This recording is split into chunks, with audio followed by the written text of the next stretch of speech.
राहे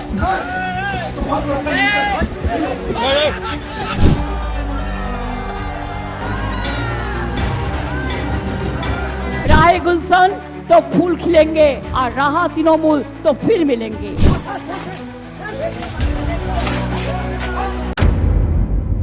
दोस्तों, पश्चिम बंगाल में हुमायूं कबीर को लग रहा था कि वो अपनी पार्टी बनाएंगे और ममता बनर्जी को सीधी टक्कर देते हुए नजर आएंगे। पर अब हुमायूं कबीर का वो समय आ चुका है कि ममता बनर्जी की आंधी ने ऐसा हाल कर दिया कि अब जनता ने हुमायूं कबीर का खदेड़ा करना शुरू कर दिया। दोस्तों, एक वीडियो लगातार सोशल मीडिया पर वायरल हो रही है कि कैसे हुमायूं कबीर को भरे मंच से धक्के मारकर घसीटा गया। वो वीडियो आपको मैं दिखाऊंगी और सारी तमाम चीजें विस्तार से आज मैं आपको बताने वाली हूं। दोस्तों, पश्चिम बंगाल के चुनाव नजदीक, पहला चरण और केवल 4 दिन बाद होने वाले हैं मतदान। और मतदान में ये साफ नजर आ रहा है कि ममता बनर्जी की आंधी जिस तरीके से जन सैलाब ममता बनर्जी की रैलियों में उमड़ा हुआ है, उससे ये कहना दोस्तों गलत नहीं होगा कि ममता बनर्जी एक बार फिर से पश्चिम बंगाल पर कब्जा करती हुई अब पश्चिम बंगाल पर वापसी ममता बनर्जी जो है वो राज कर सकती हैं। दोस्तों, आपको बता दें, हुमायूं कबीर को किस तरीके से 2025 में टीएमसी ने, तृणमूल कांग्रेस ने कैसे धक्के मारकर बाहर निकाला और उसके बाद हुमायूं कबीर ने अपनी एक पार्टी बना ली, एजेयूपी यानी कि आम जनता उन्नयन पार्टी, जिसका गठबंधन किसके साथ किया? ओबीसी की पार्टी के साथ, एआईएमआईएम के साथ उन्होंने गठबंधन किया। अब दोस्तों, कंट्रोवर्सी इस चीज की रही, तमाम दिनों से कंट्रोवर्सी रही कि एक वीडियो वायरल हुआ जिसमें हुमायूं कबीर पर यह आरोप लगाया गया कि वो भाजपा से उनकी 1000 करोड़ की डील हुई है।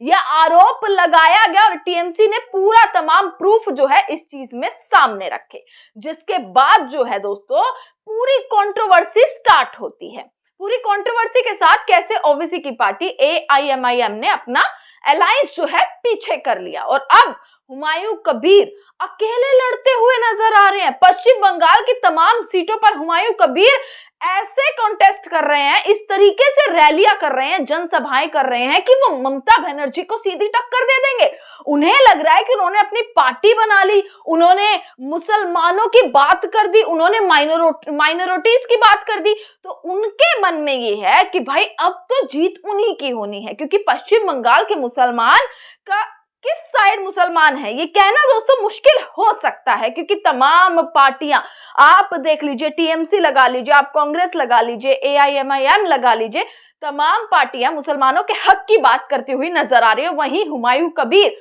जो मुसलमानों के बारे में बात करते हुए नजर आ रहे हैं और जिनको ये लग रहा है कि ममता बनर्जी को तो वो इस बार बिल्कुल साइड लाइन कर देंगे, टक्कर देकर एकदम खत्म करने वाले हैं।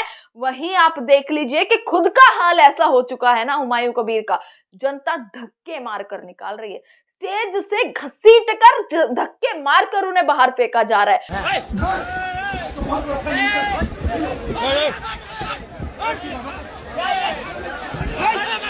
आपने जो वीडियो दोस्तों देखी, इसमें आपने देखा कि किस तरीके से रैली कर रहे थे हुमायूं कबीर। और दोस्तों, जब चुनाव होता है तो चाहे छोटे से बड़ी पार्टी हो, हर पार्टी अपना एड़ी चोटी का जोर लगाती है कि कहीं ना कहीं जनता के मन को वो लुभा पाए, जनता के मन में अपनी बात को रख पाए, जनता के सामने अपनी बात को रख के ऐसा करते कि जनता उनके ही पक्ष में वोट डाले। इसी तरीके से हुमायूं कबीर भी अलग अलग जगह रैली कर रहे हैं, अलग अलग जगह जा रहे हैं, पर अब रैलियों में उनका ये हाल हो गया कि उन्हें धक्के मारकर दोस्तों निकाला जा रहा है। और दूसरी तरफ जिस ममता बनर्जी को, जिनसे वो टक्कर लेने की कोशिश कर रहे हैं, उनकी रैलियां, उनकी जनसभा, दोस्तों ये कहना गलत नहीं होगा कि ममता बनर्जी की रैली में आंधी आ चुकी है। पूरा जन सैलाब उमड़ा हुआ है। और ये कहना भी गलत नहीं होगा, पश्चिम बंगाल की मुख्यमंत्री ममता बनर्जी एक इकलौती हैं जो सीधा टक्कर लेने का दम रखती हैं। किससे? नरेंद्र मोदी से।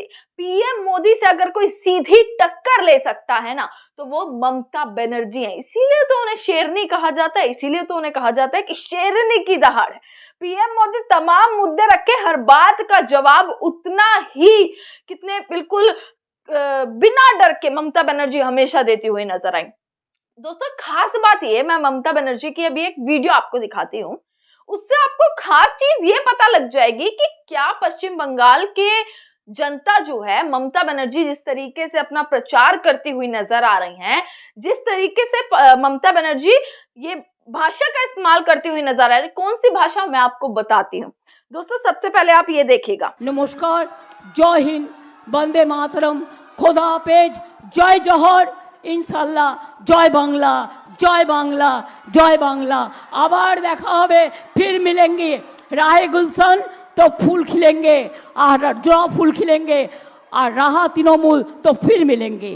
कि पहली बार ऐसा हुआ है कि चुनाव में सभी धर्मों का नाम लेकर ममता बनर्जी ने शुरुआत करी है, प्रचार करने की पूरी कोशिश करी है। चाहे आप नमस्कार लगाए, आप जय हिंद बोलें, वंदे मातरम, खुदा, जय जोहार, इंशाअल्लाह, जय बंगला, फिर मिलेंगे, इस तरीके से जो है ममता बनर्जी अब प्रचार कर रही है। इस तरीके से सभी धर्मों का सम्मान करती हुई ममता बनर्जी नजर आ रही हैं। और क्या यही एक फायदा ममता बनर्जी को अब पहुंचने वाला है? क्या यही एक चीज होने वाली है कि ममता बनर्जी इस बार भी पश्चिम बंगाल में उन्हीं का ही और टीएमसी का परचम लहराने वाला है दोस्तों? और वहीं दूसरी तरफ आप दोस्तों बीजेपी को लगा लो। आइए चलिए बीजेपी की भी बात कर लेते हैं। जिस भाजपा को आप ये लगाओ कि भाजपा को अपने यूपी के मुख्यमंत्री को बंगाल में उतारना पड़ रहा है, देश का गृह मंत्री बंगाल में उतरे हुए हैं, 15 दिन पूरा शेड्यूल लेकर आए थे कि 15 दिन भाई बंगाल में ही टिकने वाले हैं। देश के प्रधानमंत्री बंगाल में एक दिन में 3-3 जनसभाएं करते हैं, एक दिन में तमाम रोड शो करते हुए नजर आते हैं। पर वही बीजेपी और वही योगी आदित्यनाथ जो अपना राज्य छोड़कर, अपनी स्टेट छोड़कर बंगाल में भ्रष्टाचार और किस तरीके से गुंडागर्दी खत्म करने की बात करते हैं, उनके खुद के प्रदेश में यानी उत्तर प्रदेश में कितना ज्यादा क्राइम है उसको वो आज तक संभाल नहीं पाए। यहाँ पर योगी आदित्यनाथ पश्चिम बंगाल में आकर मुसलमानों की बात कर रहे हैं, घुसपैठियों को नहीं घुसने देंगे, ऐसी भाषा का इस्तेमाल नहीं होने देंगे, ये नहीं होने देंगे। अमित शाह 4 शादियों की बात कर रहे हैं कि वो नहीं होने देंगे। घुसपैठी जो है जितने भी हैं, जो भी टीएमसी के राज में बसे हुए हैं, उनको भगा दिया जाएगा। अब बीजेपी और उनकी रैलियों में खाली कुर्सियां दोस्तों इस बात का संकेत है कि अब बीजेपी का भी टाइम आता हुआ नजर आ रहा है। और सबसे मुख्य रूप से दोस्तों बात बताऊं, बीजेपी को लग रहा था मोदी जी अभी बीजेपी की रैली उन्होंने पश्चिम बंगाल में करी जिसमें वो महिलाओं की बात करते हैं कि फाइलें खुलने वाली हैं। टीएमसी के राज में जितने भी महिलाओं के साथ गुनाह हुए हैं उनकी फाइलें खुलने वाली हैं। पर ये नरेंद्र मोदी जो महिलाओं की सुरक्षा और सम्मान की बात करते हैं, आरक्षण की बात कर रहे थे, अब तो संसद से भी हार झेलने के लिए मिल रही है। संसद से भी धड़म और धड़ल्ले से गिरते हुए नजर आ रहे हैं नरेंद्र मोदी। बिल पास करवाने वाले थे, बात कर रहे थे नारी शक्ति की, डीलिमिटेशन चाहते थे और सीधा तौर पर चाहते थे कि डीलिमिटेशन हो और सत्ता पर यही लोग रहें।